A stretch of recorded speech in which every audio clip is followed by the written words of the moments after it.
विधानसभा। विधानसभा का कार्यकाल 5 वर्ष है, किंतु विशेष परिस्थिति में राज्यपाल को यह अधिकार है कि वो इससे पूर्व भी उसको विघटित कर सकता है। पृष्ठ 216। विधानसभा के सत्रावसान प्रोरोगेशन के आदेश राज्यपाल के द्वारा दिए जाते हैं। विधानसभा में निर्वाचित होने के लिए न्यूनतम आयु सीमा 25 वर्ष है। प्रत्येक राज्य की विधानसभा में कम से कम 60 और अधिक से अधिक 500 सदस्य होते हैं। अपवाद गोवा 40, मिजोरम 40, सिक्किम 32। इसे अनुच्छेद 371 के तहत विशेष राज्यों की दर्जा देकर ये व्यवस्था किया गया है। विधानसभा की अध्यक्षता करने के लिए एक अध्यक्ष का चुनाव करने का अधिकार सदन को प्राप्त है, जो इसकी बैठकों का संचालन करता है।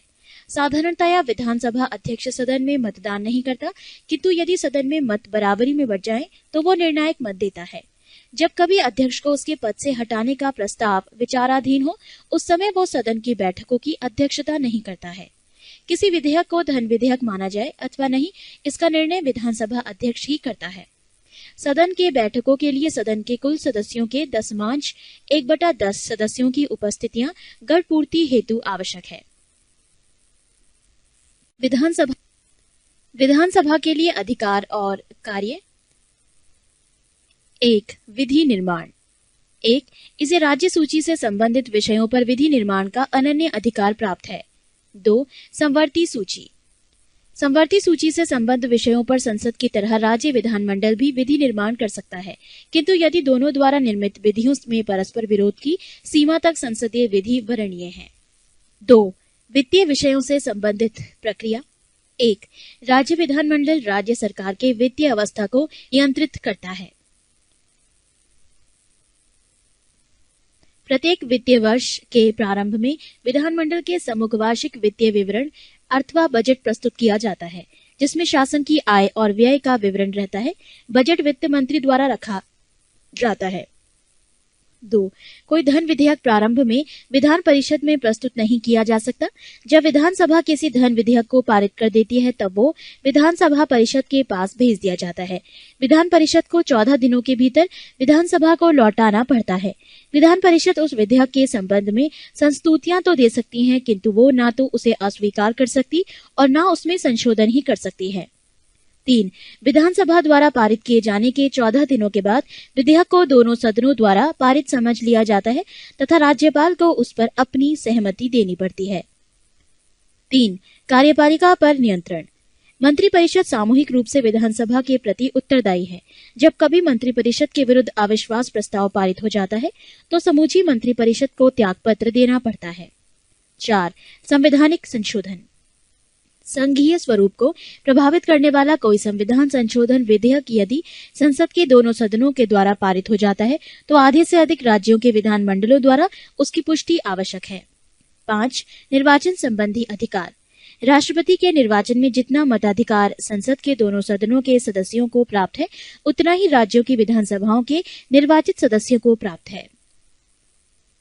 मुख्यमंत्री की नियुक्ति राज्यपाल द्वारा की जाती है। साधारणतः वैसे व्यक्ति को मुख्यमंत्री नियुक्त किया जाता है जो विधानसभा में बहुमत दल का नेता होता है।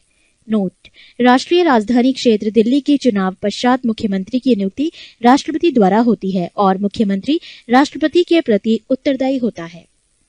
पृष्ठ 217। मुख्यमंत्री ही शासन का प्रमुख प्रवक्ता है और मंत्रिपरिषदों की बैठकों की अध्यक्षता करता है। मंत्रिपरिषद के निर्णयों को मुख्यमंत्री ही राज्यपाल तक पहुंचता है।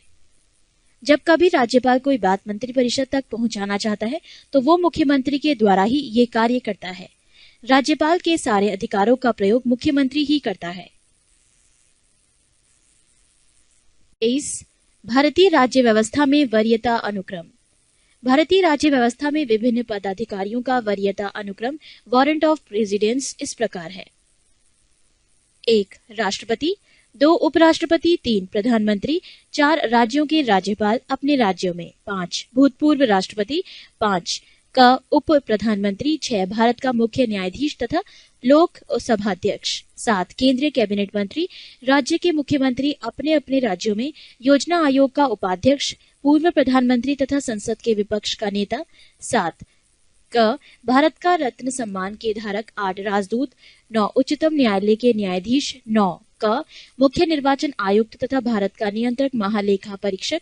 10 राज्यसभा का उपसभापति, लोकसभा का उपाध्यक्ष, योजना आयोग के सदस्य तथा केंद्र में राज्य मंत्री। भारत रत्न एकमात्र ऐसा पुरस्कार है जिसे वरीयता अनुक्रम में स्थान दिया गया है। नोट: मुख्य चुनाव आयुक्त श्री शेषन के आग्रह पर सरकार ने मुख्य चुनाव आयुक्त को 9 क की स्थिति प्रदान की है, यानी उच्चतम न्यायालय के न्यायाधीश के समकक्ष दर्जा। ये संशोधन अगस्त 93 में किया गया। 24 केंद्र राज्य संबंध। भारत में केंद्र राज्य संबंध संघवाद की ओर उन्मुख है और संघवाद की इस प्रणाली को कनाडा के संविधान में से लिया गया है। भारतीय संविधान में केंद्र तथा राज्य के मध्य विधायी, प्रशासनिक तथा वित्तीय शक्तियों का विभाजन किया गया है, लेकिन न्यायपालिका को विभाजन की परिधि से बाहर रखा गया है। भारतीय संविधान की 7वीं अनुसूची में केंद्र एवं राज्य की शक्तियों के बंटवारे से संबंधित 3 सूची दी गई है। 1 संघ सूची, 2 राज्य सूची और 3 समवर्ती सूची। संघ सूची। संघ सूची में उन विषयों को शामिल किया गया है जो राष्ट्रीय महत्व के हैं तथा जिन पर कानून बनाने का एकमात्र अधिकार केंद्रीय विधानपालिका अर्थात संसद को है। इस सूची में कुल 98 विषयों को शामिल किया गया है, जिनमें प्रमुख है रक्षा, विदेशी मामले, युद्ध, अंतर्राष्ट्रीय संधि, अणुशक्ति, सीमा शुल्क, जनगणना, विदेशी ऋण, डाक एवं तार प्रसारण, टेलीफोन, विदेशी व्यापार, रेल तथा वायु एवं जल परिवहन आदि। राज्य सूची। इसमें उन विषयों को शामिल किया गया है जो स्थानीय महत्व के हैं तथा जिन पर कानून बनाने का एकमात्र अधिराज्य विधानमंडल को है, लेकिन कुछ विशेष परिस्थितियों में संसद भी कानून बना सकती है। इस सूची में शामिल विषयों की संख्या 62 है, जिनमें प्रमुख है लोक सेवा, कृषि, वन, कारागार, भू राजस्व, लोक व्यवस्था, पुलिस, लोक स्वास्थ्य, स्थानीय शासन, क्रय विक्रय एवं सिंचाई आदि। समवर्ती सूची। इसमें शामिल विषयों पर संसद तथा राज्य विधानमंडल दोनों द्वारा कानून बनाया जाता है और यदि दोनों कानूनों में विरोध है तो संसद द्वारा निर्मित कानून लागू होगा। इसमें 52 विषयों को शामिल किया गया है। उनमें प्रमुख है राष्ट्रीय जलमार्ग, परिवार नियोजन, जनसंख्या नियंत्रण, समाचार पत्र, कारखाना, शिक्षा, आर्थिक तथा सामाजिक योजना। अवशिष्ट विधायी शक्ति। जिन विषयों को संघ सूची, राज्य सूची और समवर्ती सूची में नहीं शामिल किया गया है, उन पर कानून बनाने का अधिकार संसद को प्रदान किया गया है। राज्य सूची के विषयों पर कानून बनाने की संसद की शक्ति। संविधान के अनुच्छेद 249 में ये प्रावधान किया गया है कि यदि राज्यसभा अपने उपस्थित तथा मतदान करने वाले सदस्यों के 2/3 बहुमत से ये पारित कर दे कि राष्ट्रीय हित को ध्यान में रखकर संसद राज्य सूची के विषयों पर कानून बनाए, तो संसद को राज्य सूची में वर्णित विषयों पर कानून बनाने की शक्ति प्राप्त हो जाती है। पृष्ठ 218। संसद द्वारा इस प्रकार बनाया गया कानून 1 वर्ष के लिए प्रवर्तनीय होता है, लेकिन राज्यसभा द्वारा पारित कर इसे बार बार कई वर्षों के लिए बढ़ाया जा सकता है। राज्यों की सहमति से भी संसद राज्य सूची पर कानून बना सकती है। राष्ट्रीय आपात एवं राष्ट्रपति शासन के समय भी संसद को राज्य सूची पर कानून बनाने का अधिकार होता है। संघ के प्रमुख राजस्व स्रोत हैं निगम कर, सीमा शुल्क, निर्यात शुल्क, कृषि भूमि को छोड़कर अन्य संपत्ति पर संपदा शुल्क, विदेशी ऋण, रेल, रिजर्व बैंक तथा शेयर बाजार। राज्य के प्रमुख राजस्व स्रोत हैं व्यक्ति कर, कृषि भूमि पर कर, संपदा शुल्क, भूमि एवं भवनों पर कर, पशुओं तथा नौकायान पर कर, विक्रय कर, वाहनों पर चुंगी। केंद्र एवं राज्यों के मध्य विवाद को सुलझाने के लिए मुख्यतः 4 आयोग गठित किए गए, जो इस प्रकार हैं: प्रशासनिक सुधार आयोग, राजमन्नार आयोग, भगवान सहाय समिति एवं सरकारीय आयोग। सरकारीय आयोग का गठन 1983 में किया गया था, जिसने अपनी 1600 पृष्ठ वाली रिपोर्ट 1987 ईस्वी में केंद्र सरकार को सौंप दी। 25 अंतर्राज्यीय परिषद। संविधान के अनुच्छेद 263 के अंतर्गत केंद्र एवं राज्यों के बीच समन्वय स्थापित करने के लिए राष्ट्रपति एक अंतर्राज्यीय परिषद की स्थापना कर सकता है। पहली बार जून 1990 ईस्वी में अंतर्राज्यीय परिषद की स्थापना की गई, जिसकी पहली बैठक 10 अक्टूबर 1990 ईस्वी को हुई थी।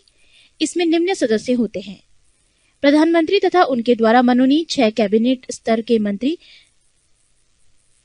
सभी राज्यों व संघ राज्यों क्षेत्रों के मुख्यमंत्री एवं संघ राज्य क्षेत्रों के प्रशासक। अंतर्राज्यीय परिषद की बैठक वर्ष में 3 बार की जाएगी, जिसकी अध्यक्षता प्रधानमंत्री या उनकी अनुपस्थिति में प्रधानमंत्री द्वारा नियुक्त कैबिनेट स्तर का मंत्री करता है। परिषद की बैठक के लिए आवश्यक है कि कम से कम 10 सदस्य अवश्य उपस्थित हों। 26. योजना आयोग। भारत में योजना आयोग के संबंध में कोई संवैधानिक प्रावधान नहीं है। 15 मार्च 1950 ईस्वी को केंद्रीय मंत्रिमंडल द्वारा पारित प्रस्ताव के द्वारा योजना आयोग की स्थापना की गई थी। योजना आयोग का अध्यक्ष प्रधानमंत्री होता है। 27. राष्ट्रीय विकास परिषद। योजना के निर्माण में राज्यों की भागीदारी होनी चाहिए। इस विचार को स्वीकार करते हुए सरकार के एक प्रस्ताव द्वारा 6 अगस्त 1952 ईस्वी को राष्ट्रीय विकास परिषद का गठन हुआ। प्रधानमंत्री परिषद का अध्यक्ष होता है। योजना आयोग का सचिव ही इसका सचिव होता है। भारतीय संघ के सभी राज्यों के मुख्यमंत्री एवं योजना आयोग के सभी सदस्य इसके पदेन सदस्य होते हैं। 28. वित्त आयोग। संविधान के अनुच्छेद 280 में वित्त आयोग के गठन का प्रावधान किया गया है। वित्त आयोग के गठन का अधिकार राष्ट्रपति को दिया गया है। वित्त आयोग में राष्ट्रपति द्वारा एक अध्यक्ष एवं 4 अन्य सदस्य नियुक्त किए जाते हैं। राज्य वित्त आयोग का गठन भारतीय संविधान के अनुच्छेद 243(1) के द्वारा की जाता है। पृष्ठ 219। अब तक गठित वित्त आयोग। पहला वित्त आयोग। नियुक्ति वर्ष 1951 वर्ष ईस्वी। अध्यक्ष केसी नियोगी। अवधि 1952 से 1957 ईस्वी। दूसरा वित्त आयोग। नियुक्ति वर्ष 1956। अध्यक्ष के संथानाम। अवधि 1957 से 1962 ईस्वी। तीसरा वित्त आयोग। नियुक्ति वर्ष 1960 ईस्वी। अध्यक्ष ए के चंदा। अवधि 1962 से 1966 ईस्वी। चौथा वित्त आयोग। नियुक्ति वर्ष 1964 ईस्वी। अध्यक्ष डॉक्टर पीवी राजमन्नार। अवधि 1966 से 1969 ईस्वी। पांचवा वित्त आयोग। नियुक्ति वर्ष 1968 ईस्वी। अध्यक्ष महावीर त्यागी। अवधि 1969 से 1979 ईस्वी। छठा वित्त आयोग। नियुक्ति वर्ष 1972 ईस्वी। अध्यक्ष प्री ब्रह्मानंद रेड्डी। अवधि 1974 से 1979 ईस्वी। सातवां वित्त आयोग। नियुक्ति वर्ष 1977 ईस्वी। अध्यक्ष जेपी सेलेट। अवधि 1979 से 1984 ईस्वी। आठवां वित्त आयोग। नियुक्ति वर्ष 1982 ईस्वी। अध्यक्ष वाईपी चौहान। अवधि 1985 से 1989 ईस्वी। नौवां वित्त आयोग। नियुक्ति वर्ष 1987 ईस्वी से अध्यक्ष एनकेपी साल्वे। अवधि 1989 से 1995 ईस्वी। 10वां वित्त आयोग। नियुक्ति वर्ष 1992 ईस्वी। अध्यक्ष केसी पंत। अवधि 1995 से 2000 ईस्वी। 11वां वित्त आयोग।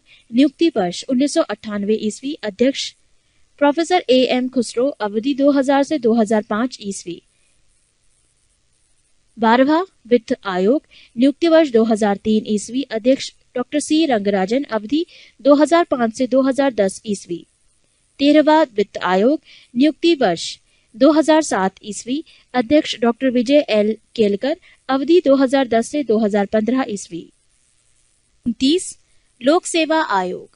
भारत में सन 1919 ईस्वी के भारत सरकार अधिनियम के अधीन सर्वप्रथम 1926 ईस्वी में लोक सेवा आयोग की स्थापना की गई थी। लोक सेवा आयोग की स्थापना के लिए 1924 ईस्वी में विधि आयोग ने सिफारिश की थी। संघ लोक सेवा आयोग के अध्यक्ष तथा सदस्यों की नियुक्ति राष्ट्रपति द्वारा की जाती है। संघ लोक सेवा आयोग के सदस्यों की संख्या निर्धारित करने की शक्ति राष्ट्रपति को है। वर्तमान में इसकी संख्या 10 है। संघ लोक सेवा आयोग के अध्यक्ष एवं सदस्यों की नियुक्ति 6 वर्षों के लिए की जाती है। यदि वो 6 वर्षों के अंदर 65 वर्ष की आयु पूरी कर लेता है तो वो पद से मुक्त हो जाता है। राज्य लोक सेवा आयोग के अध्यक्ष तथा सदस्यों की नियुक्ति राज्यपाल के द्वारा की जाती है। राज्य लोक सेवा आयोग के अध्यक्ष तथा सदस्यों की नियुक्ति राज्यपालों द्वारा की जाती है, परंतु इन्हें हटाने का अधिकार राज्यपाल को नहीं है। राज्य लोक सेवा आयोग के अध्यक्ष एवं सदस्यों का कार्यकाल 6 वर्ष या 62 वर्ष की उम्र तक होता है।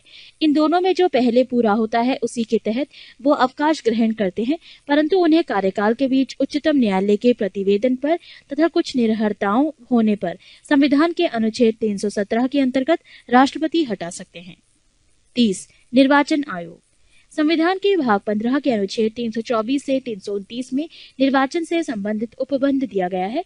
निर्वाचन आयोग का गठन मुख्य निर्वाचन आयुक्त एवं अन्य निर्वाचन आयुक्तों से किया जाता है, जिनकी नियुक्ति राष्ट्रपति के द्वारा की जाती है। मुख्य चुनाव आयुक्त का कार्यकाल 6 वर्ष या 65 वर्ष की आयु जो भी पहले हो तब तक होगा।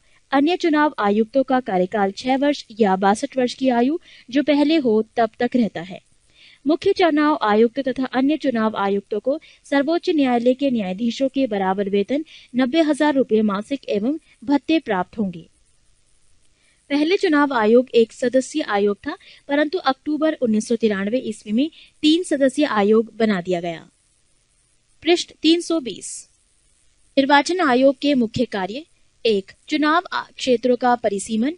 2. मतदाता सूचियों को तैयार करवाना। 3. विभिन्न राजनीतिक दलों को मान्यता प्रदान करना। 4. राजनीतिक दलों को आरक्षित चुनाव चिन्ह प्रदान करना। 5. चुनाव करवाना। 6. राजनीतिक दलों के लिए आचार संहिता तैयार करवाना। निर्वाचन आयोग की स्वतंत्रता के लिए संवैधानिक प्रावधान। 1. निर्वाचन आयोग एक संवैधानिक संस्था है, अर्थात इसका निर्माण संविधान ने किया है। 2. मुख्य चुनाव आयुक्त एवं अन्य चुनाव आयुक्त की नियुक्ति राष्ट्रपति करते हैं। 3. मुख्य चुनाव आयुक्त महाभियोग जैसी प्रक्रिया से ही हटाया जा सकता है। 4. मुख्य चुनाव आयुक्त का दर्जा सर्वोच्च न्यायालय के मुख्य न्यायाधीश के समान ही है। 5. नियुक्ति के पश्चात मुख्य चुनाव आयुक्त एवं अन्य चुनाव आयुक्तों की सेवा शर्तों में कोई अलाभकारी परिवर्तन नहीं किया जा सकता है। 6. मुख्य चुनाव आयुक्त एवं अन्य चुनाव आयुक्तों का वेतन भारत के संचित निधि में से दिया जाता है। वर्तमान में मान्यता प्राप्त राष्ट्रीय और राजनीतिक दल: भारतीय जनता पार्टी दल, चुनाव चिन्ह कमल। भारतीय राष्ट्रीय कांग्रेस दल, चुनाव चिन्ह पंजा। भारतीय साम्यवादी दल, चुनाव चिन्ह हंसिया और बाली। राष्ट्रीय कांग्रेस पार्टी, चुनाव चिन्ह घड़ी। बहुजन समाज पार्टी, हाथी असम को छोड़कर। मार्क्सवादी साम्यवादी दल, चुनाव चिन्ह हंसिया, हथौड़ा एवं तारा। राष्ट्रीय दल का दर्जा हासिल करने के लिए आवश्यक शर्तें: ए. लोकसभा आम चुनाव अथवा राज्य विधानसभा चुनाव में किन्हीं 4 अथवा अधिक राज्यों में कुल डाले गए वैध मतों का 6% प्राप्त करना जरूरी होगा। बी. इसके अलावा इसे किसी एक राज्य अथवा राज्यों से विधानसभा की कम से कम 4 सीटें जीतनी होंगी। अथवा सी. लोकसभा में 2% सीटें हों और ये कम से कम 3 विभिन्न राज्यों में हासिल की गई हों। 24 मार्च 1999 ईस्वी को जारी अधिसूचना के अनुसार क्षेत्रीय दलों की संख्या 36 है। प्रमुख क्षेत्रीय दल एवं उनका चुनाव चिन्ह: तेलुगु देशम दल, चुनाव चिन्ह साइकिल, राज्य आंध्र प्रदेश। समाजवादी पार्टी, चुनाव चिन्ह साइकिल, राज्य उत्तर प्रदेश। असम गण परिषद, चुनाव चिन्ह हाथी, राज्य असम। झारखंड मुक्ति मोर्चा, चुनाव चिन्ह तीर कमान, राज्य झारखंड। लोक जनशक्ति पार्टी, चुनाव चिन्ह बंगला, राज्य बिहार। पैंथर्स पार्टी, चुनाव चिन्ह साइकिल, राज्य जम्मू कश्मीर। नेशनल कॉन्फ्रेंस, चुनाव चिन्ह हल, राज्य जम्मू कश्मीर। शिवसेना, चुनाव चिन्ह तीर कमान, राज्य महाराष्ट्र। मुस्लिम लीग, चुनाव चिन्ह सीढ़ी, राज्य केरल।